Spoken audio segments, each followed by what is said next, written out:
l'innovation est la marque des pionniers. À la fin du 19e siècle, le nom d'un homme va marquer l'histoire automobile au point de devenir synonyme de camion. Berliet dépose son premier brevet.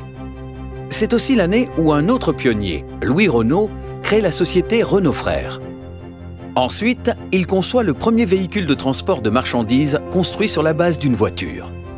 1905, l'American Locomotive Company se lance dans l'aventure automobile et achète à Marius Berliet la licence de fabrication pour une gamme de 3 voitures. Il se retrouve à la tête d'un capital de 500 000 francs or et réinvestit tout l'argent dans l'achat de terrain, de machines modernes et l'édification de bâtiments neufs pour développer son usine.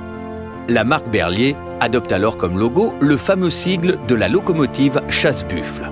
Berliet intensifie son activité camion, tandis que de son côté, Renault continue le développement de son activité automobile.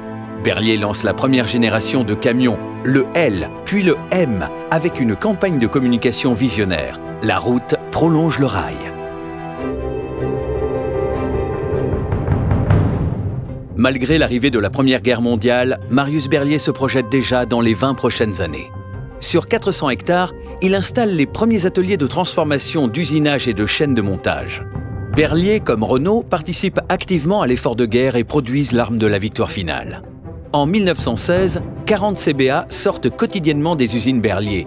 2500 serviront au front. Transportant sur les routes de Verdun hommes et matériels, unités médicales et ravitaillements, on le surnomme l'increvable.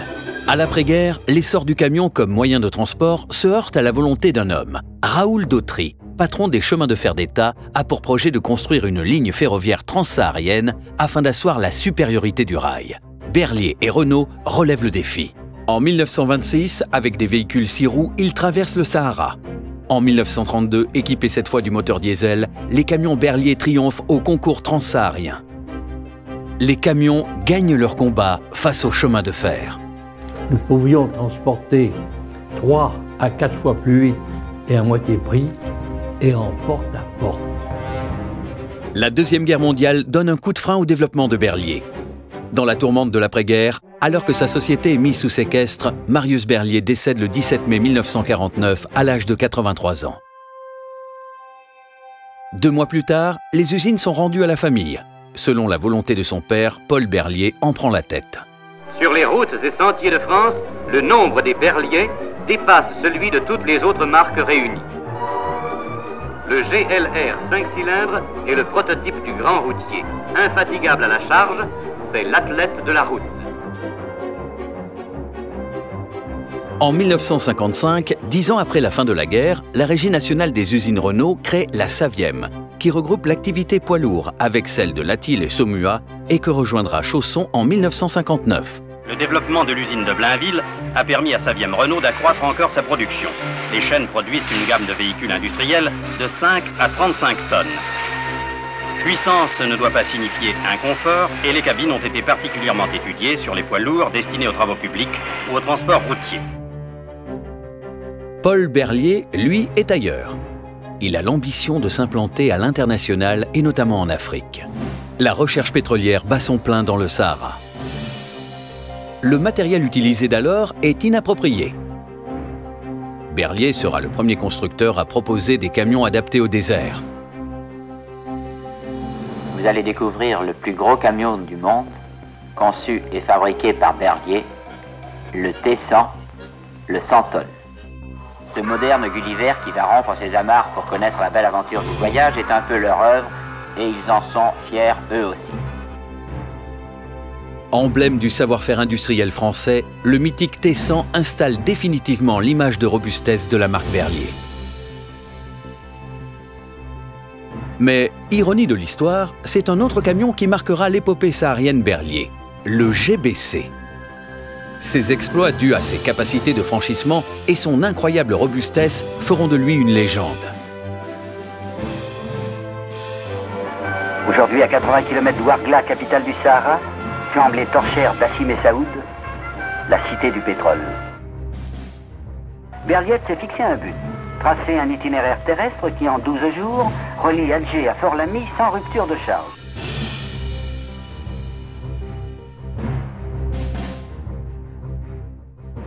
Berliet devient une marque incontournable dans le monde.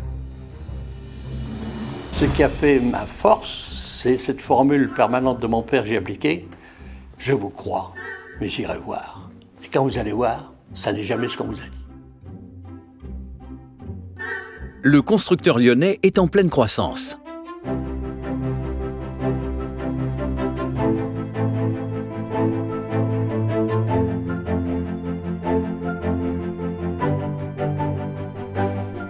Bientôt, la demande de petits véhicules pour les livraisons urbaines se fait sentir. Début 1965, un robuste nouveau-né, le Stradale. Ce véhicule de 5 tonnes est le premier camion au monde à suspension pneumatique combinant des lames de ressort et coussins d'air. Suit le TR300, premier gros porteur doté d'une cabine basculante. Symbole de confort et de sécurité, il sera 8 ans plus tard, dans sa version 350 Centaure, le dernier camion frappé du logo à la locomotive. L'État a donc fait connaître ce matin le prix qu'il attache à la réorganisation de l'industrie automobile française. Quant à la régie Renault, elle reçoit 450 millions de francs de façon que Saviem puisse prendre le contrôle de Berliet. En 1978, Berliet et Saviem deviennent Renault Véhicules Industriels. Une seule marque, un seul logo. En 1990, Renault Véhicules Industriels signe une innovation de taille, saluée par la presse comme révolutionnaire. L'AE Magnum réussit son entrée sur le marché du poids lourd et devient la référence du transport européen. S'enchaînent alors les innovations et les succès pour la marque.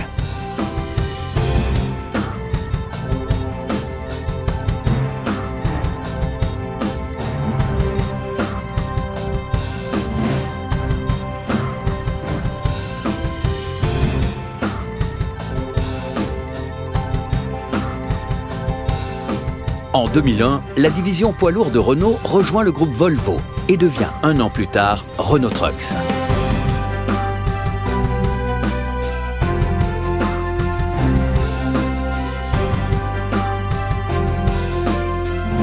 Renault Trucks est bien décidé à renouer avec les grandes expéditions Berliet et la compétition pour éprouver la robustesse et l'efficacité de ses camions.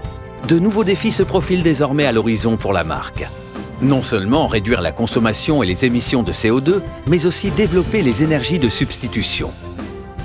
Pionnière dans le transport urbain durable, la marque commercialise dès 2011 le Maxity électrique.